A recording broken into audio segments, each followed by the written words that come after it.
Selamat pagi jemaat yang kasih Tuhan. Puji Tuhan, kita berkumpul kembali pada pagi hari ini dalam suatu acara yang spesial, tidak seperti biasanya. Kita ketemunya hari Minggu dan hari Rabu, tapi hari ini kita ketemu hari Kamis, gitu ya. Itu karena kita memperingati pada hari ini kenaikan Yesus Kristus Tuhan kita. Oke, dan sesudah menyanyikan puji-pujian, saya mengajak kita untuk merenungkan firman Tuhan pada hari ini. Dan kita buka Alkitab kita di dalam Ibrani pasal yang ke-9. Ibrani adalah surat Paulus yang terakhir dicatat, ditaruh paling terakhir dalam Alkitab. Dan itu adalah setelah Filemon, ya, Titus, Filemon, Ibrani.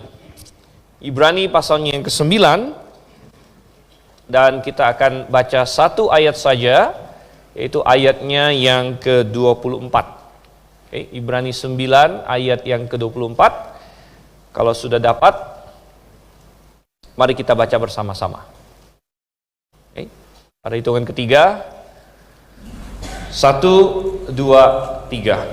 Sebab Kristus bukan masuk ke dalam tempat kudus buatan tangan manusia, yang hanya merupakan gambaran saja dari yang sebenarnya, tetapi ke dalam sorga sendiri untuk menghadap hadirat Allah guna kepentingan kita.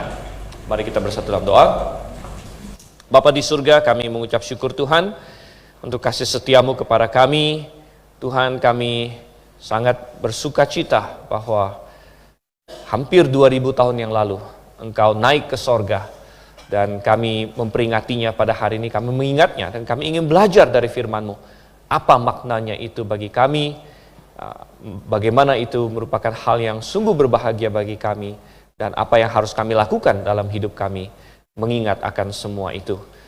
Pimpin kami Tuhan, pakai firman-Mu untuk menjelaskan kepada kami masing-masing, sertai kami. Kami berdoa dalam nama Yesus Kristus. Amin. Ya, Bapak Ibu Saudara yang kasih Tuhan, kenaikan Yesus Kristus kalau di Indonesia kita ini memang salah satu tanggal merah. Dan sepertinya pemerintah Indonesia melalui kesepakatan bersama, tiap-tiap agama itu diberikan tanggal merahnya, gitu ya. Agama Islam ada tanggal merahnya, agama Buddha ada tanggal merahnya, dan lain sebagainya. Nah, Kristen juga ada tanggal merahnya. Dan salah satunya adalah dikasih tanggal merah kita di sini, kenaikan Yesus Kristus. Tetapi Saudara yang kasih Tuhan, terus terang banyak orang Kristen mungkin tidak terlalu semangat tentang kenaikan Yesus Kristus. Apalagi kalau kita bandingkan dengan dua yang lain, ya misalnya Jumat Agung, walaupun kita di sini tidak percaya bahwa Kristus mati pada hari Jumat, tapi tanggal merahnya Jumat Agung, peringatan tentang kematian Yesus Kristus, kemudian peringatan tentang kebangkitan Yesus Kristus. Biasanya untuk dua hal itu orang Kristen lumayan semangat, karena ya wajar, kita tahu bahwa Yesus mati di kayu salib begitu penting bagi kita. Kemudian Yesus bangkit dari antara orang mati, wow, suatu kemenangan yang luar biasa. Ya, kemudian hari raya lain lagi yang orang Kristen sering tentu banyak semangat adalah Natal biasanya. Nah, pada 25 Desember, walaupun sekali lagi Alkitab mengindikasikan bahwa Yesus Kristus bukan lahir pada bulan Desember bahkan, tapi tanggal merahnya pada tanggal 25 Desember.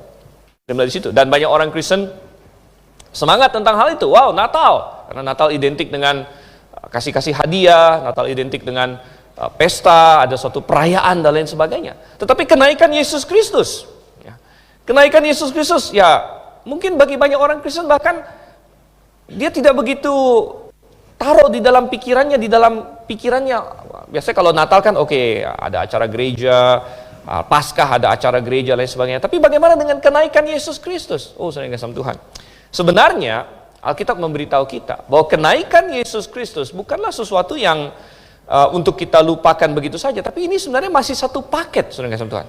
Satu paket dengan kematian dia, kemudian kebangkitan dia, dan kemudian kenaikan dia. Kadang-kadang banyak orang berpikir Yesus Kristus naik ke sorga itu seperti dia pensiun begitu. Nah, seperti orang sudah selesai ya kerjanya. Yesus Kristus mengerjakan keselamatan yang luar biasa di kayu salib, dia bangkit, dia sudah menang. Jadi dia balik ke sorga itu ya dia pensiun. Tuhan Yesus pensiun, tapi tidak. Tadi ayat yang kita baca memberitahu kita bahwa ketika Yesus Kristus ke sorga, bahkan dalam Ibrani bagian yang lain di pasal 7 dikatakan bahwa Yesus Kristus adalah imam besar yang tidak digantikan karena dia tidak mati. Sedangkan imam besar lain semua harus digantikan. Imam besar pertama untuk Israel adalah Harun. Harun kemudian mati. Harus digantikan anaknya, Eliezer dan sebagainya. Kemudian dia mati dan harus digantikan terus-menerus karena pelayanan mereka terbatas oleh usia mereka. Tapi justru argumen dari penulis Ibrani adalah bahwa Yesus Kristus adalah imam besar yang hidup selama-lamanya. Sehingga dia tidak perlu digantikan. Dan ketika Tuhan kita kembali ke sorga, dia bukan pensiun. Tapi tadi kita baca di Ibrani 9 ayat 24, dia melayani. Dia terus melayani demi kepentingan kita. Dia melayani untuk kita, saudara yang kasih Tuhan. Dan sungguh luar biasa. Kita ingin belajar pada hari ini. Apa yang Yesus Kristus sedang lakukan di sorga bagi kita hari ini. Saya ingin kita belajar pada hari ini tentang pelayanan Yesus Kristus di sorga. Dan seharusnya kita bersuka cita setiap hari kenaikan Yesus Kristus. Coba kita buka satu ayat di dalam Yohanes, saudara yang kasih Tuhan. Injil Yohanes. Ini seharusnya menjadi hari yang penuh dengan sukacita bagi kita.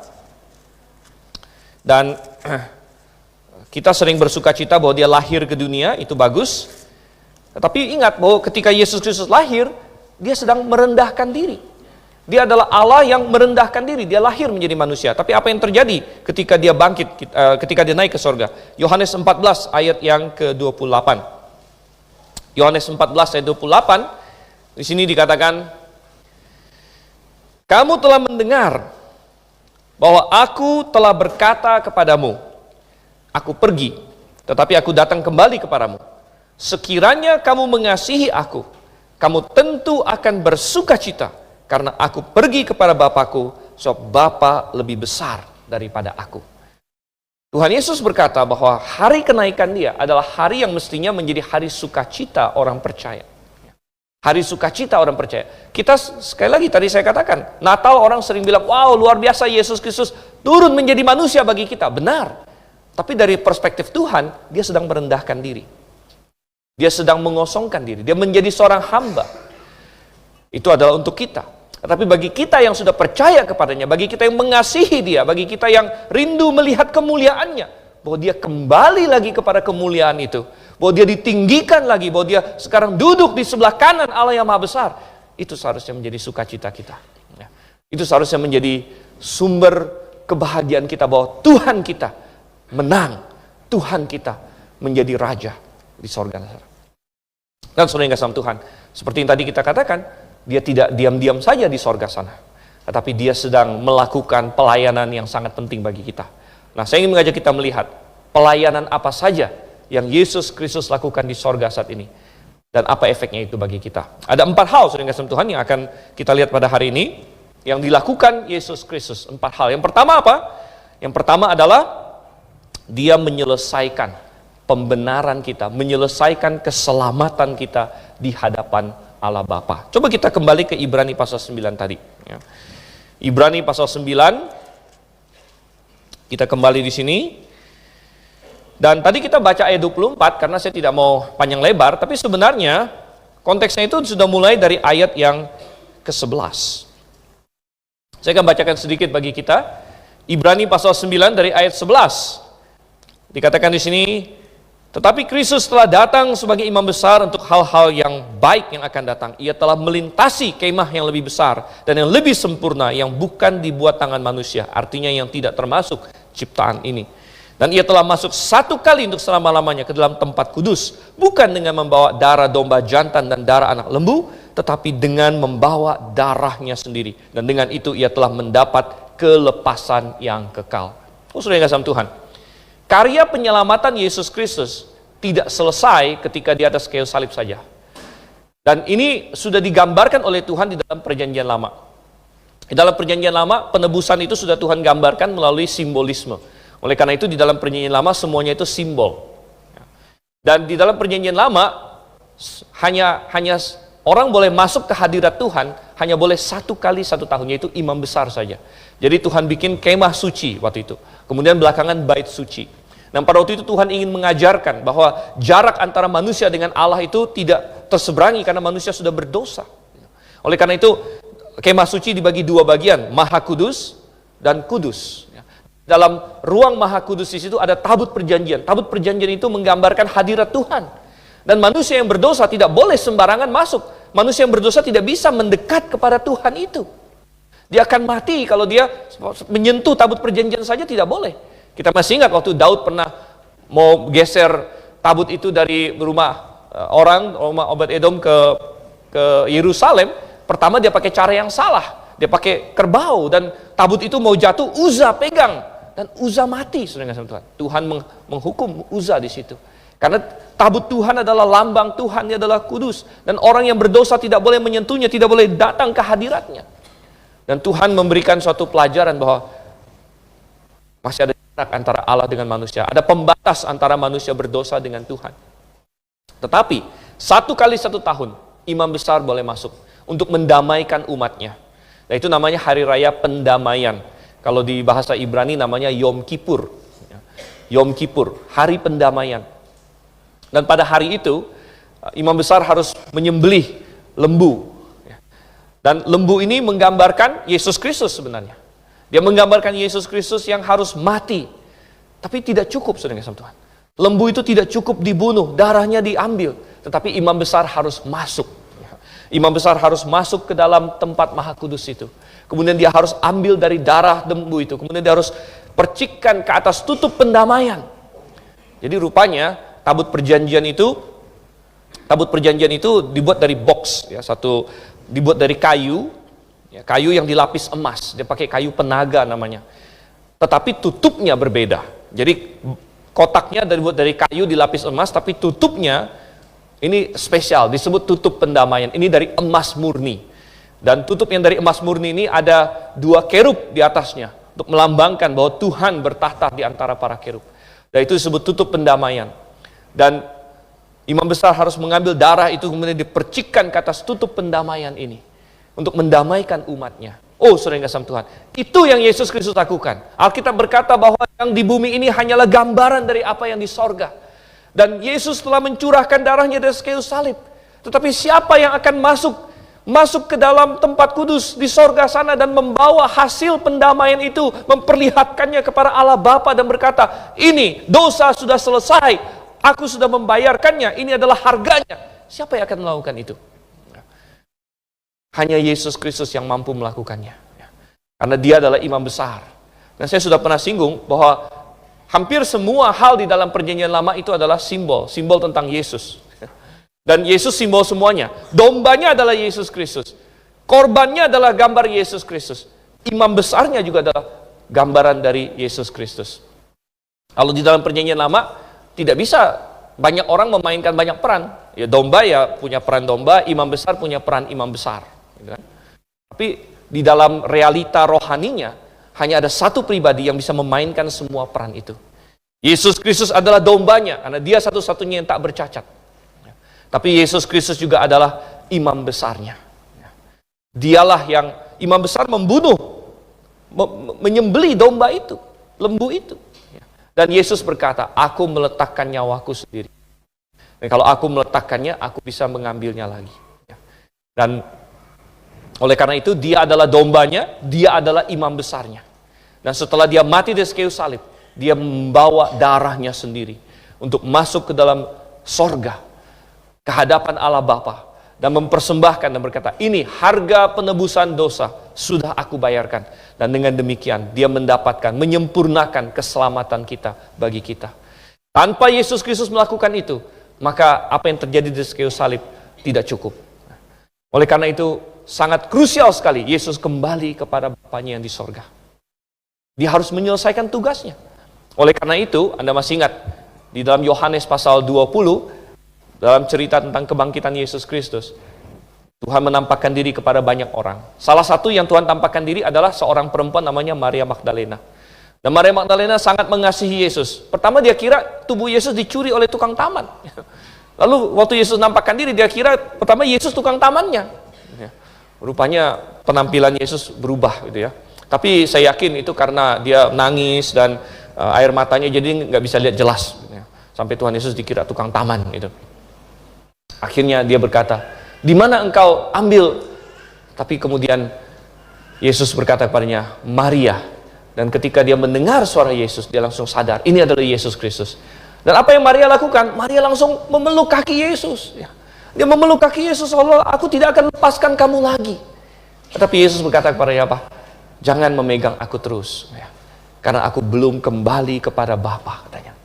Saudara Tuhan, kenapa Tuhan suruh Maria Magdalena tidak boleh pegang dia terus? Maria maunya, Tuhan, engkau sudah mati, engkau sudah diambil dariku, sekarang jangan pergi-pergi lagi.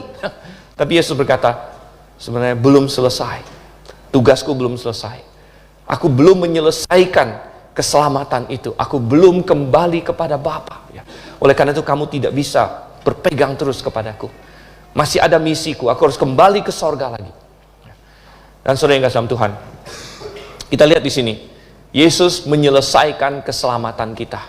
Dan ini menggarisbawahi satu hal yang luar biasa, bahwa manusia sama sekali tidak mungkin menyelamatkan dirinya sendiri. Tidak mungkin. Karena apa? Kita tidak bisa jadi dombanya, kita tidak bisa jadi imam besarnya. Siapa yang bisa masuk ke Maha Kudus Allah kalau bukan Yesus Kristus? Tidak ada yang mampu. Oleh karena itu ini menggarisbawahi sekali lagi, tidak ada seorang pun yang mampu menyelamatkan dirinya sendiri. Manusia hari ini mencoba untuk melakukan banyak hal. Terakhir saya naik Gojek, bukan Gojek, Go-Car jadinya ya. Saya ada naik Go-Car ke satu tempat. Kebetulan yang bawa mobilnya seorang perempuan. Seorang perempuan. Lalu saya ngobrol-ngobrol dengan dia.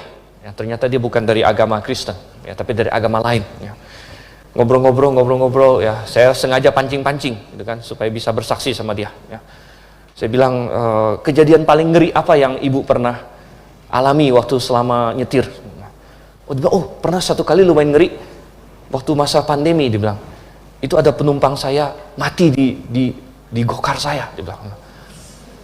Oh gitu ya, saya bilang ya. Ada penumpang mati di Go-Car. Di mobil dia, saya bawa ke rumah sakit, belum sampai, saya lihat sendiri di kaca, katanya, mati, katanya, gitu. Waduh, saya bilang, oke, tapi bagus. Saya bilang, saya masuk di situ. Memang bener lah, saya bilang, kalau manusia mati itu, kita tidak ada yang tahu kapan. Saya boleh tanya ibu, kalau misalnya mati sekarang, akan kemana? Saya tanya begitu. Dia bilang, oh ya kita punya agama masing-masing. Nah, kalau menurut agama saya, dia bilang gitu kan, kita harus menyeimbangkan dosa kita dengan perbuatan baik kita, katanya. Gitu ya. Menyeimbangkan dosa kita dengan perbuatan baik kita, dengan ibadah kita. Jadi kita harus berusaha keras, dia bilang gitu. Dan ya, walaupun waktu singkat, tapi saya punya kesempatan untuk kasih tahu dia, kalau menurut Alkitab, perbuatan baik kita tidak akan bisa membawa kita ke sorga. Tidak ada usaha kita yang mampu akan membawa kita ke sorga. Dan saudara kasih Tuhan, kenaikan Yesus Kristus menggarisbawahi hal ini dengan luar biasa. Karena siapa lagi yang bisa datang membawa harga penebusan itu di hadapan Allah Bapa dan berkata, ini sudah dibayarkan. Tidak ada seorang pun yang bisa. Tidak ada seorang pun yang bisa menyelamatkan dirinya sendiri. Dan saudara kasih Tuhan, kita melihat di sini Yesus Kristus melakukan suatu hal yang sangat penting sekali. Oke, sekarang kita masuk ke poin yang kedua. Kita masih di Ibrani pasal 9 ayat 24 di sini. Dikatakan tetapi Yesus Kristus, maksudnya dia masuk ke dalam sorga sendiri untuk menghadap hadirat Allah guna kepentingan kita. Guna kepentingan kita. Tadi yang pertama sudah kita lihat, dia menyelesaikan keselamatan bagi kita. Tentu pertanyaannya adalah, sudahkah kita menerima keselamatan itu atau belum? Sudahkah kita mengaplikasikannya, darah itu, ke atas diri kita? Tapi hal yang kedua yang Yesus Kristus lakukan, sekarang bagi orang yang sudah diselamatkan. Bagi orang yang sudah diselamatkan adalah dia mengerjakan pengudusan kita. Kalau tadi dia menyempurnakan pembenaran kita dibenarkan oleh Yesus Kristus. Maka yang kedua adalah dia mengerjakan pengudusan kita melalui Roh Kudus yang Dia kirim. Coba kita buka di dalam Injil Yohanes pasalnya yang ke-16, saudara. Yohanes pasalnya yang ke-16. Ayatnya yang ke-7. Yohanes pasal 16 ayatnya yang ke-7. Di sini Yesus berkata tentang kenaikan Dia, tentang pulangnya Dia kembali ke sorga. Namun benar yang kukatakan ini kepadamu, adalah lebih berguna bagi kamu jika aku pergi. Sebab jikalau aku tidak pergi, penghibur itu tidak akan datang kepadamu. Tetapi jikalau aku pergi, aku akan mengutus Dia kepadamu. Ayat 8, dan kalau Ia datang, Ia akan menginsafkan dunia akan dosa, kebenaran, dan penghakiman. Kalau Anda mengikuti kebaktian dari tadi, dari awal, lagu pertama yang kita nyanyikan adalah apa? Masih ingat? Ada beberapa mungkin sudah lewat lagu pertama ya. Penghibur telah datang. Ya. Penghibur telah datang. Ya. Dan siapa penghibur yang dimaksud? Ya. Penghibur yang dimaksud adalah Roh Kudus. Ya. Dan Yesus berkata, katanya di situ, kalau aku pergi, itu lebih baik. Ya. Aku pergi itu lebih baik. Kenapa? Karena aku akan mengutus Roh Kudus. Memang kita berkata, oh kenapa Yesus harus pergi? Kenapa Tuhan harus ke sorga? Tapi Tuhan berkata itu lebih baik. Karena kalau Yesus masih dalam tubuh jasmaninya di atas muka bumi ini, maka kalau hari ini kita mau dekat kepada Yesus, kita harus pergi ke tempat Dia. Kita semua orang Kristen harus ke Yerusalem. Kita harus ke Israel. Kita harus ikutin Yesus seperti 12 rasul pada waktu itu. Ya bayangkan kalau di seluruh dunia 1 miliar orang jadi orang Kristen, gimana semua mau ikut Yesus seperti itu? Ya. Tapi tidak. Ya. Tuhan berkata lebih baik kalau aku pergi. Karena aku akan mengirim Roh Kudus. Ya. Dan Roh Kudus itu melakukan banyak hal dengan sama Tuhan. Roh Kudus melakukan luar biasa banyak sekali. Roh Kudus adalah pribadi Allah yang begitu krusial, begitu penting dalam hidup kita. Ya. Roh Kuduslah ketika seseorang percaya kepada Yesus Kristus. Roh Kuduslah yang melahirbarukan dia. Coba kita buka Titus pasal 3. Kita banyak buka ayat hari ini untuk melihat apa kata Alkitab. Titus pasal 3. Ayatnya yang kelima. Titus pasal 3 ayatnya yang kelima. Dikatakan di sini. Pada waktu itu dia telah menyelamatkan kita. Bukan karena perbuatan baik yang telah kita lakukan, tetapi karena rahmat-Nya oleh permandian kelahiran kembali dan oleh pembaharuan yang dikerjakan oleh Roh Kudus. Perhatikan bagaimana ditekankan di sini bahwa kita diselamatkan satu bukan karena perbuatan baik kita. Sekali lagi bukan karena perbuatan baik kita, melainkan karena apa yang Yesus sudah lakukan. Nah, tentu itu tidak menghilangkan tanggung jawab manusia, tapi tanggung jawab manusianya bukan lagi perbuatan baik. Melainkan tanggung jawab manusianya adalah kita percaya. Kita menerima hadiah itu. Ketika kita menerimanya, maka katanya Roh Kudus mengerjakan kelahiran kembali dan pembaharuan. Makanya Yesus berkata kepada Nikodemus, kecuali kamu dilahirkan kembali, kamu tidak bisa melihat kerajaan sorga. Manusia perlu dilahirkan kembali. Tapi bagaimana cara dilahirkan kembali? Hanya Roh Kudus yang bisa melakukannya. Dengan cara apa? Yaitu kalau kita percaya kepada Yesus Kristus. Ketika kita menerimanya. Karena Yohanes 1:12 dikatakan, barang siapa menerimanya diberinya kuasa untuk menjadi anak-anak Allah. Saudara, kita semua di sini pasti sudah pernah dilahirkan. Karena kalau tidak, kita tidak hadir di sini. Semua manusia pernah lahir satu kali.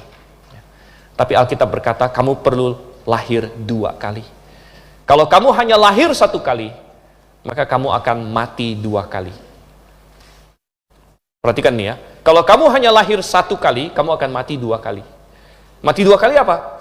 1, mati fisik. 2, yang Alkitab katakan, kematian yang kedua akan dicampakkan ke dalam lautan api. Karena kita mati dalam dosa-dosa kita. Tetapi Tuhan berkata, kamu perlu lahir 2 kali, supaya kamu hanya perlu mati 1 kali saja. Bahkan kalau Tuhan datang hari ini, tidak perlu mati bahkan. Ya. Tapi kalau kamu lahir 2 kali. Lahir 2 kali kapan? 1, lahir dari ibu kita masing-masing. Itu lahir dari air, saudara sama Tuhan. Karena setiap bayi yang lahir itu, dia ada namanya cairan amnion. Ya. Kelahiran fisik itu ada airnya. Ya. Tetapi kelahiran yang kedua, ya, tidak pakai air lagi, tapi pakai roh. Ya. Kelahiran dari air dan dari roh, firman Tuhan katakan. Gitu. Dan kita dilahirkan kembali oleh Roh Kudus. Ketika kita percaya kepadanya. Dan pada saat itu, kita dijadikan anak. Ya. Karena kapan kita masuk dijadikan anak dari orang tua kita? Ya, ya ketika kita lahir. Nama kita masuk di KK, kita dibikin akte lahir, gitu kan? Tercantum, wah, ini anak siapa? Gitu. Dan ketika kita dilahirkan kembali oleh Roh Kudus, maka kita menjadi anaknya. Coba kita buka di dalam ini ya, Roma 8 ayat 15. Roma pasal 8 ayat yang ke-15. Ya, ini kerja Roh Kudus juga, karena Roh Kudus yang melahirkan kita, maka Roh Kuduslah ya berarti yang mengangkat kita menjadi anak. Roma 8 ayatnya yang ke-15. Saya bacakan.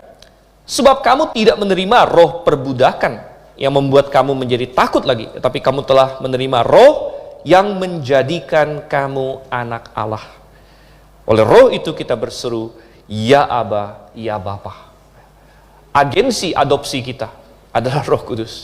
Dialah yang mengangkat kita menjadi anak Allah dengan melahirkan kita kembali ke dalam keluarga Tuhan. Dan ketika kita lahir kembali ke dalam keluarga Tuhan, maka sekarang kita punya sifat yang baru. Kita punya sifat jasmani kita karena orang tua kita. Kita adalah gabungan DNA dari bapak kita dan DNA dari ibu kita. Oleh karena itu kita secara fisik mewarisi orang tua kita punya. Ya. Mulai dari bentuk tubuh, bentuk wajah, warna kulit, kita mewarisi gabungan antara ayah dan ibu kita. Ya. Tetapi kedagingan kita ini sudah cemar oleh dosa. Ya. Oleh karena itu kita tidak mampu, kita pasti jatuh terus dalam dosa. Tapi bagi orang yang sudah menjadi anak Allah, ya, makanya dikatakan barang siapa di dalam Kristus ia menjadi ciptaan baru. Ya. Dan ketika dia lahir baru, Tuhan memberikannya sifat yang baru. Memberikan dia DNA rohani yang baru. Ya. Sehingga kalau orang yang belum percaya, Tuhan Yesus bilang sama orang-orang Yahudi. Orang Yahudi bangga, wah Abraham bapak kami katanya. Itu keturunan fisik. Tapi Tuhan bilang, iblis bapakmu. Iblis bapakmu makanya kalian benci padaku. Iblis bapakmu makanya kalian mau membunuh aku. Iblis bapakmu. Itu DNA rohaninya mereka. Ya. Tetapi ketika kita dilahirkan kembali, maka Tuhan memberikan kita DNA rohani yang baru. DNA rohani Allah Bapa di sorga. Sehingga kita menjadi anak-anak Bapa kita. Dan kita sekarang dimampukan untuk kudus, untuk hidup kudus. Oleh karena itu kekristenan bukan mencoba hidup kudus untuk diselamatkan, tetapi diselamatkan untuk hidup kudus. Diselamatkan untuk hidup kudus. Tetapi saudara yang kasih Tuhan, ini hal yang penting. Kadang-kadang kita saking menekankannya bahwa kamu tidak diselamatkan karena perbuatanmu, seolah-olah orang Kristen tidak perlu berbuat apa-apa. Oh, itu salah. Ya.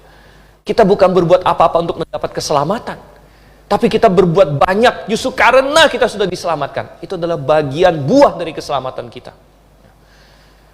Kita harus hidup kudus. Karena Roh Kudus yang di dalam hati kita. Kristus sedang mengerjakan pengudusan kita di sorga melalui Roh Kudus yang Dia berikan. Coba kita buka di dalam Roma. Masih Roma ya, tadi Roma 8. Kita lihat Roma 15 sekarang. Ayatnya yang ke-16. Roma 15 ayatnya yang ke-16. Dan dikatakan di situ, yaitu bahwa aku boleh menjadi pelayan Kristus Yesus bagi bangsa-bangsa bukan Yahudi dalam pelayanan pemberitaan Injil Allah, supaya bangsa-bangsa bukan Yahudi dapat diterima oleh Allah sebagai persembahan yang berkenan kepadanya, yang disucikan oleh Roh Kudus. Kalau Anda punya Roh Kudus dalam dirimu, kalau kamu sudah diselamatkan, mau tidak mau, pasti Anda sedang dalam proses pengudusan. Nah, kalau Anda berkata, saya tidak ada proses pengudusan sama sekali, saya tidak mau proses pengudusan, maka itu sama juga berarti Anda tidak mau diselamatkan. Karena keselamatan bukan hanya dibenarkan, tapi setelah dibenarkan, Anda mulai dikuduskan. Anda mengalami sanctification. Dan Anda akan makin menjadi serupa dengan Yesus Kristus. Tadi Yesus berkata, aku akan mengirim roh, aku akan mengirim penghibur, penghibur akan menginsafkan dunia akan dosa, akan kebenaran, dan akan penghakiman. Dan Roh Kudus akan melakukan itu. Kalau Anda adalah orang yang diselamatkan, maka ketika kita berdosa, Roh Kudus akan berseru di dalam hati kita. Itu adalah dosa.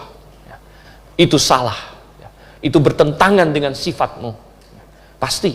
Dan Roh Kudus akan memakai banyak hal untuk membuat kita makin kudus. Roh Kudus akan memakai jemaat yang alkitabiah. Tadi kita baca yang dipilih oleh pemimpin nyanyi, bahwa Tuhan telah menetapkan, telah memberikan, baik itu gembala, baik itu pengajar, untuk membawa semua orang kepada kesatuan iman, kepada kedewasaan penuh. Tuhan memakai khotbah-khotbah firman Tuhan untuk mengingatkan kita. Tuhan memakai disiplinnya. Kadang-kadang Tuhan akan hukum orang-orang percaya yang menyimpang dari Dia. Kadang-kadang orang percaya bisa sedikit ini juga, bisa sedikit protes kadang-kadang ya. Tuhan, aku salah sedikit, kenapa sudah disentil sama Tuhan, sudah dihukum oleh Tuhan, sedangkan orang itu dosanya jauh lebih parah lagi, Tuhan tidak hukum-hukum sepertinya. Gitu. Tapi itu berbeda, saudara. Ya. Karena Tuhan mendisiplin anaknya. Ya. Sama seperti kita. Kalau kita mendisiplin anak kita. Ya. Kalau anak orang lain, ya kita tidak terlalu disiplin. Ya paling nanti tunggu aja ditangkap polisi gitu. Nah, misalnya anak kita, dia curi uang temennya 500 rupiah. Kita salah. Nggak boleh, balikin. Ya. Tapi dia bilang, oh tapi teman saya itu curi 5.000, nggak apa-apa tuh. Ya, itu anak orang lain gitu ya. Nanti kalau ditangkap polisi, serah dia gitu. Ya. Kalau kamu anak saya akan hindari ini dari kamu. Gitu. Dan Tuhan seringkali seperti itu. Makanya kepada orang percaya, seringkali kalau Anda mau menyimpang dari Tuhan, Tuhan bisa disiplinkan kamu. Anda bikin curang sedikit dalam bisnis, Tuhan hukum nanti. Dan Anda bilang, Tuhan, di dunia ini banyak banget yang curang, Tuhan kok nggak dihukum-hukum? Itu kan dunia gitu. Nanti penghakimannya dia sendiri yang kena. Gitu. Tuhan masa bodoh itu. Tapi kamu anak Tuhan. Tuhan akan hukum kamu kalau Tuhan akan disiplin kamu kalau kamu menyimpang. Roh Kudus bisa memakai itu.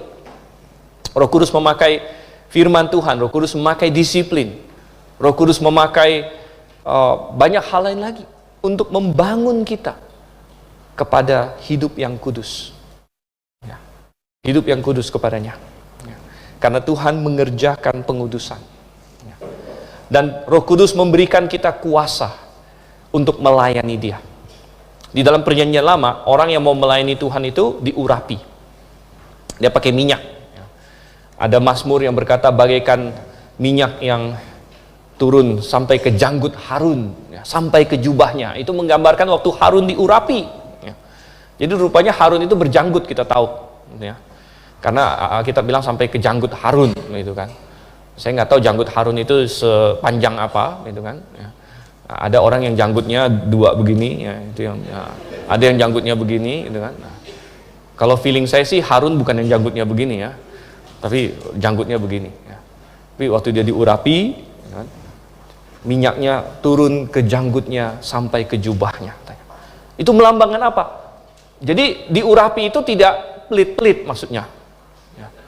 Jadi wah ini minyaknya sayang mahal gitu kan. Ya. Ditetesin aja. Enggak. Ya. Tapi dituangkan semua ke atas dia. Ya. Sehingga katanya minyaknya mengalir turun. Ya. Minyak itu melambangkan apa, saudara? Minyak itu melambangkan Roh Kudus. Karena di dalam Perjanjian Lama hanya orang yang sudah diurapi, diminyaki seperti itu yang boleh melayani Tuhan dalam 3 jabatan, yaitu nabi, raja, dan imam. Ya. Tetapi di dalam Perjanjian Baru Tuhan bilang, kamu sudah diurapi. Kamu sudah diurapi ketika Roh Kudus turun ke dalam diri kamu, dan kamu didiami oleh Roh Kudus. Dan Tuhan tidak kasih dengan pelitnya, tapi Tuhan kasih rohnya dengan limpahnya. Sehingga semua orang Perjanjian Baru sudah dimampukan untuk melayani Tuhan. Ya. Makanya Tuhan bilang sama murid-muridnya, Kamu tunggu di Yerusalem. Dan pada saat Roh Kudus turun, kamu akan mendapat kuasa untuk menjadi saksiku. Mulai dari Yerusalem, sampai ke Yudea, sampai ke Samaria, dan sampai ke ujung bumi. Dan Yesus mengerjakan itu dari sorga. Yesus memampukan kita. Yesus melalui Roh Kudus sedang menguduskan kita. Sedang memampukan kita untuk melayaninya. Menjadi serupa dengannya. Luar biasa sekali, saudara kasih Tuhan. Baik, kita masuk ke yang ketiga sekarang. Apalagi yang Yesus sedang lakukan bagi kita? Yang pertama, dia sedang menyempurnakan kebenaran kita, pembenaran kita. Yang kedua, dia sedang mengerjakan pengudusan kita oleh Roh Kudus. Dan yang ketiga, dia sedang menjadi pengantara dan pembela bagi kita. Pengantara dan pembela. Ada dua ayat yang mengajarkan hal ini. Yang pertama kita buka dalam Roma dulu. Masih Roma pasal 8. Yang kedua nanti kita akan buka Ibrani lagi. Roma pasal 8 ayat 34. Apa yang Yesus lakukan ketika dia duduk di sebelah kanan Allah? Sekali lagi, dia bukan pensiun. Dia bukan, saya udah tinggal duduk-duduk, bukan. Tapi Roma 8 ayat 34 berkata, Kristus Yesus yang telah mati, maksudnya gini, siapa yang akan menghukum orang percaya gitu kan? Apakah Kristus Yesus yang telah mati, bahkan lebih lagi yang telah bangkit, yang juga duduk di sebelah kanan Allah, yang malah menjadi pembela bagi kita. Malah menjadi pembela bagi kita. Ini yang sedang Yesus Kristus lakukan. Coba kita lihat lagi dalam Ibrani pasalnya yang ke-7. Ada istilah pembela dan ada istilah pengantara. Nanti kita akan lihat dalam bahasa aslinya sebenarnya, tapi kita lihat Ibrani pasal 7 ayatnya yang ke-25. Ibrani 7 ayat yang ke-25. Dan firman Tuhan di sini berbunyi, karena itu ia sanggup juga menyelamatkan dengan sempurna semua orang yang oleh dia datang kepada Allah, sebab ia hidup senantiasa untuk menjadi pengantara mereka. Jadi Yesus Kristus menjadi pengantara dan pembela kita, katanya di sini. Dia membela kita dari apa, saudara Tuhan? Dia membela kita dari tuduhan-tuduhan iblis. Ya. Karena rupanya salah satu titel dari iblis adalah dia adalah penuduh, penuntut. Ya, dia adalah jaksa penuntut. Dia bukan berarti jaksa penuntut itu iblis gitu ya. Ada orang-orang jadi jaksa penuntut gitu ya. Itu satu hal yang bagus juga. Tapi iblis itu seperti jaksa penuntut. Ya, iblis itu seperti banyak hal. Iblis bisa diumpamakan seperti salesman, tapi bukan salesman itu iblis, gitu ya. Iblis bisa mirip seperti jaksa penuntut, tapi bukan jaksa penuntut iblis. Di mana iblis menuntut? Coba kita buka Wahyu pasal yang ke-12. Wahyu pasalnya yang ke-12. Dan ini akan terjadi di pertengahan masa tribulasi nanti. Di pertengahan masa tribulasi, iblis yang disebut juga naga besar, si ular tua di ayat 9 akan dilemparkan ke bawah, katanya, gitu kan. Dan perhatikan ayat yang ke-10. Ketika iblis dilemparkan ke bawah, ada nyanyian, dan aku mendengar suara yang nyaring di sorga berkata, sekarang telah tiba keselamatan dan kuasa dan pemerintahan Allah kita dan kekuasaan Dia yang diurapinya, karena telah dilemparkan ke bawah. Siapa disebut di situ? Pendakwa saudara-saudara kita yang mendakwa mereka siang dan malam di hadapan Allah kita. Saudara, sampai dengan saat ini iblis masih punya akses kepada Tuhan. Ya, kita tidak tahu aksesnya bagaimana atau di mana, tapi dia masih punya akses kepada Tuhan. Dia masih bisa bersoal jawab dengan Tuhan seperti yang dia lakukan dengan Ayub, gitu. Dalam kasus Ayub, kalau Anda baca kitab Ayub, iblis selalu menjelek-jelekan Ayub di hadapan Tuhan. Tuhan bilang, lihat hambaku Ayub. Hamba apa? Dia hanya melayanimu karena dia diberkasi berkat dan sebagainya. Kalau Anda tertarik dengan kitab Ayub, kita ada seri, saya sedang mengkhotbahkan seri Ayub di kebaktian doa Rabu malam. Ya, jadi sangat saya berharap bahwa jemaat bisa mengambil keuntungan dari itu. Anda bisa hadir hari Rabu malam. Kita sedang bahas kitab Ayub, saudara Tuhan. Tapi Ayub dan iblis mendakwa dia. Iblis bilang, Ayub ini dia hanya ikut kamu karena kamu memberkati dia dan sebagainya. Dan saudara kasih Tuhan, ternyata itu iblis lakukan bukan hanya kepada Ayub saja. Kitab Wahyu menyingkapkan bahwa iblis melakukannya kepada saudara-saudara kita, kepada orang-orang percaya. Iblis mendakwa mereka siang dan malam, dan saudara yang kasih Tuhan, saya rasa kita semua jauh dari Ayub. Kalau dakwaan iblis sama Ayub banyak salahnya, saya yakin dakwaan iblis terhadap kita mungkin banyak benernya, saudara. Kira-kira iblis mendakwa apa tentang Anda dan saya?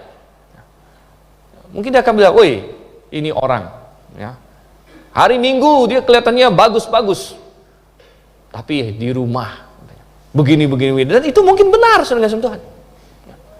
Dakwaan iblis terhadap kita mungkin benar. Iblis akan berkata, lihat orang ini, dia mengaku orang Kristen, dia mengaku namamu, tapi dia menjelekkan engkau, hidupnya mengecewakan, dan lain sebagainya. Dan saya yakin banyak dari dakwaan iblis terhadap kita bisa jadi benar. Tetapi apa yang Yesus lakukan? Dia menjadi pembela kita. Dia menjadi pembela kita. Dan Yesus akan berkata, aku telah menyelesaikan dosa-dosanya. Aku telah menjadikan dia masuk dalam kerajaan Bapa di sorga. Yesus akan membela kita. Yesus akan berkata, benar, dia masih lemah, tapi aku sudah mati bagi dia.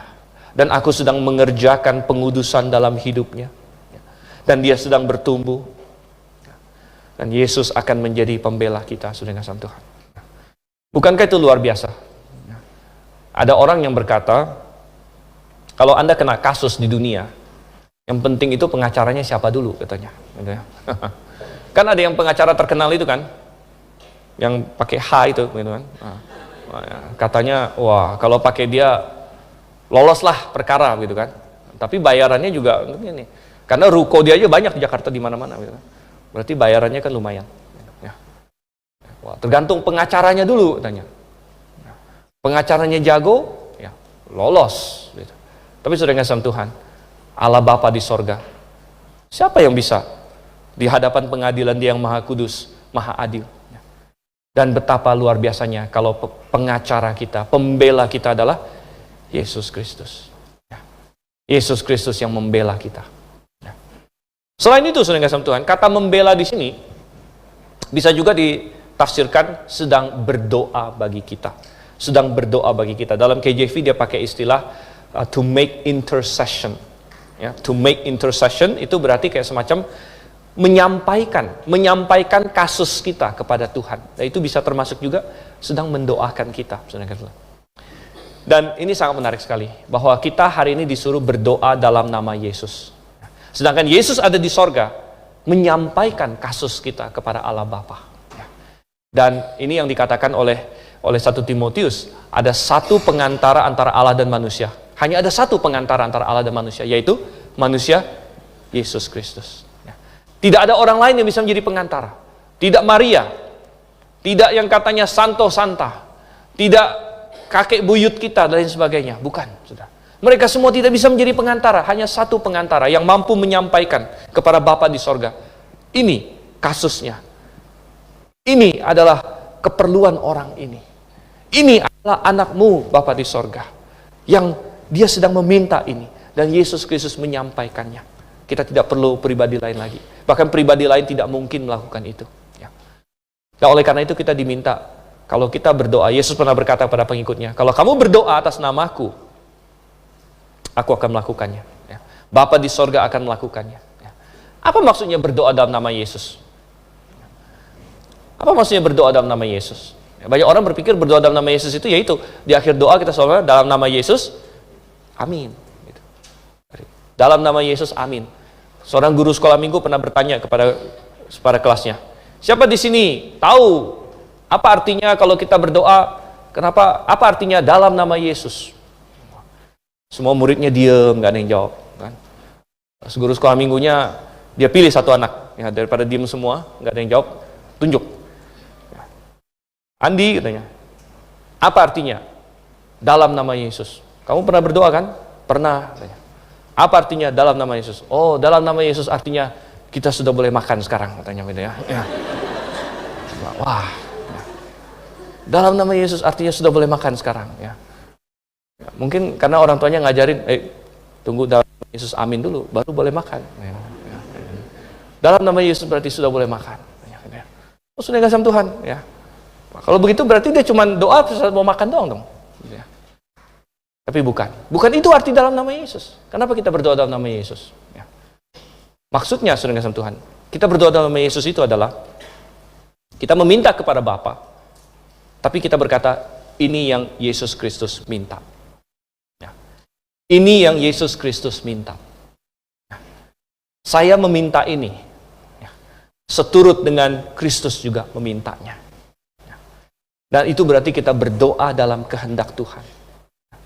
Itu berarti kita berdoa sesuai dengan keinginan Tuhan. Dan Yesus di sorga menyampaikan juga permintaan kita, kasus kita, pergumulan kita. Dia sedang beberkan ke hadapan Bapa di sorga. Dia sedang berkata, Bapa di sorga, aku meminta ini juga demi si dia ini. Ya. Demi si dia ini. Ya. Oleh karena itu kita tidak mungkin berdoa dalam nama Yesus untuk hal-hal yang menentang keinginan Tuhan. Ya. Kita tidak mungkin berkata, Tuhan, ya, berikan saya banyak uang karena saya ingin berjudi. Gitu ya. Ya. Tuhan, pertemukan saya dengan cewek-cewek cantik karena saya ingin berzina. Gitu, ya. Saudara, tidak mungkin. Karena kita berdoa. Ya. Karena Kristus akan bawa dan berkata, Bapa di sorga, aku memintanya demi dia. Aku memintanya untuk dia. Ya. Dan kalau kita berdoa di dalam nama Yesus, ya. Itu adalah pelayanan yang luar biasa yang Yesus Kristus sedang lakukan, saudara. Mari kita masuk ke yang keempat, yang terakhir sekarang. Ya. Apa saja pelayanan Yesus Kristus? Yang pertama adalah dia menyempurnakan pembenaran kita. Yang kedua adalah dia mengerjakan pengudusan kita. Yang ketiga adalah dia menjadi pembela dan pengantara bagi kita. Ya. Dan yang keempat, dia sedang mempersiapkan kedatangannya kembali bagi kita. Dia sedang mempersiapkan kedatangannya kembali untuk kita dengan cara apa? Dengan cara mempersiapkan rumah bagi kita. Coba kita buka dalam Injil Yohanes, saudara-saudara. Yohanes pasalnya yang ke-14.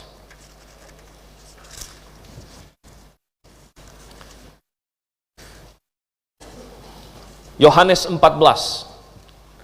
ayatnya yang kedua dan ketiga. Dikatakan di sini, di rumah Bapakku banyak tempat tinggal. Jika tidak demikian, tentu aku mengatakannya kepadamu. Sebab aku pergi ke situ untuk menyediakan tempat bagimu. Dan apabila aku telah pergi ke situ dan telah menyediakan tempat bagimu, aku akan datang kembali dan membawa kamu ke tempatku, supaya di tempat di mana aku berada, kamu pun berada. Saudara, Tuhan kita bukan hanya hakim, Tuhan kita bukan hanya pembela, tapi Tuhan kita juga adalah arsitek.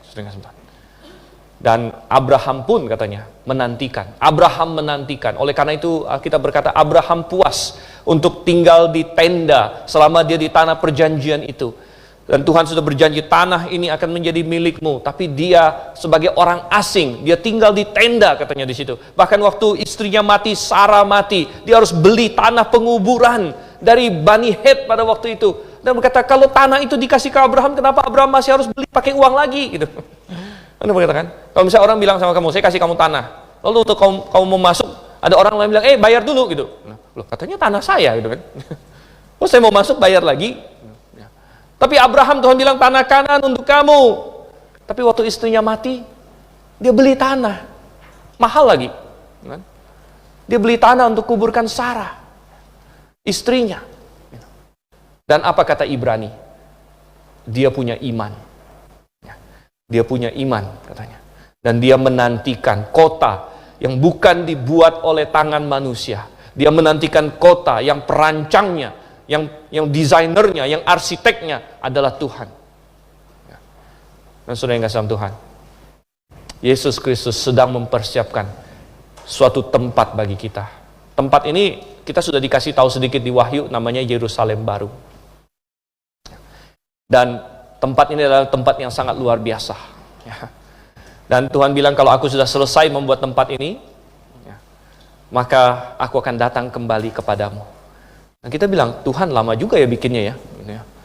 Ada yang Anda pernah di sini bangun rumah, kadang-kadang nggak sabar kan selesai bangunnya. Gitu. Waduh kok udah lama nih, udah lewat nih masanya. Kontraktor bilang sekian lama, nggak selesai-selesai. Gitu.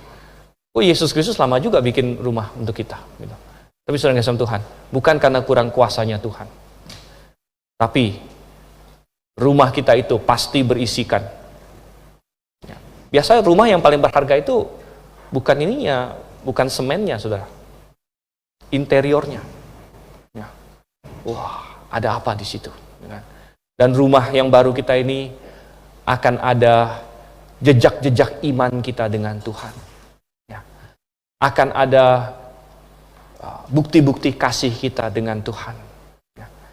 Dan untuk semua itu, supaya ada semua itu, maka kita harus mengalaminya.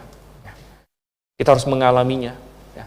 Dan setiap perjalanan rohani kita bersama dengan Tuhan dalam hidup ini, saya yakin suatu hari nanti bisa menjadi dekorasi rumah kita di sorga nanti. Ya. Dan kita, mungkin kalau hari ini kalau Anda punya rumah, Anda beli painting. Wah, kalau orang yang kaya sekali dia beli painting yang terkenal. Wah, Leonardo da Vinci punya painting apalagi. Ya. Tapi nanti di sorga, ya. Mungkin kita akan bisa melihat dekorasinya adalah ini adalah saatnya Yesus menyentuh hidup saya dan saya percaya padanya. Ya.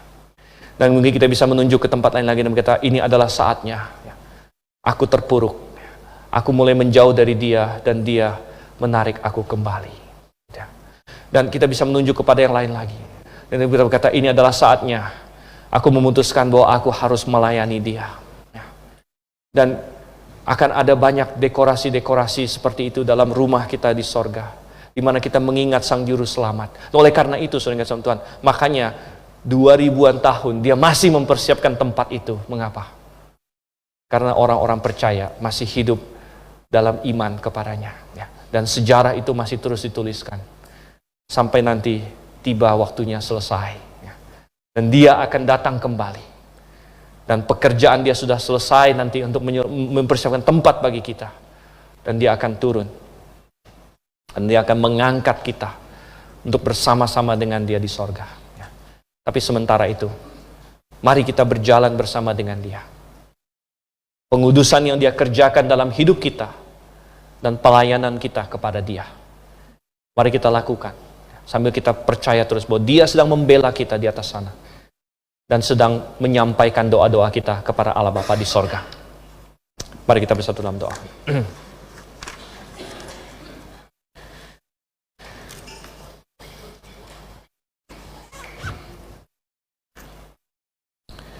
Mari kita merenungkan firman Tuhan yang disampaikan.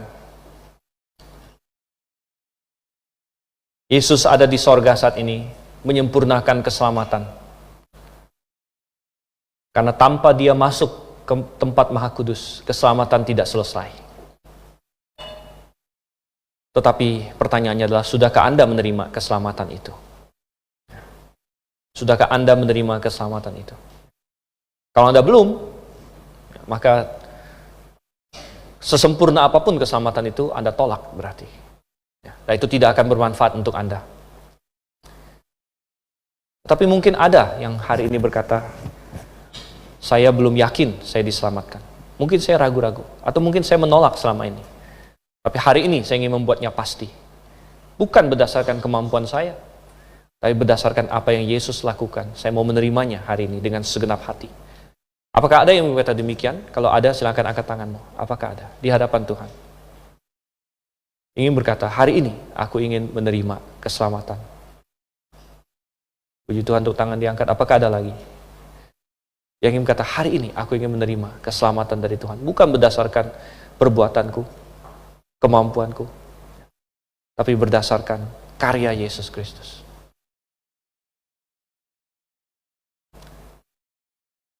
Bagi yang mengangkat tangan, katakanlah kepada Tuhan pada saat ini, Tuhan, aku orang berdosa. Dan dari diriku sendiri, aku harus binasa. Tapi terima kasih Engkau sudah mengerjakan keselamatan mulai dari mati di kayu salib, bangkit kembali, bahkan naik dan masuk ke tempat kudus di sorga untuk menyelamatkan aku. Tuhan, aku berseru, selamatkanlah aku. Aku menerima kasih karunia-Mu.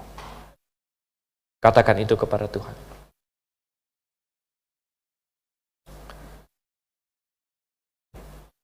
Dan bagi kita yang sudah diselamatkan, Yesus ada di sorga saat ini untuk menguduskan kita dan memberi kita kekuatan untuk melayani Dia. Adakah kita melakukan itu? Adakah kita sungguh-sungguh berdoa atas namanya dan menantikan kedatangannya kembali? Bapa di surga, Engkau melihat semua hati tempat ini. Tidak ada yang tertutup bagimu.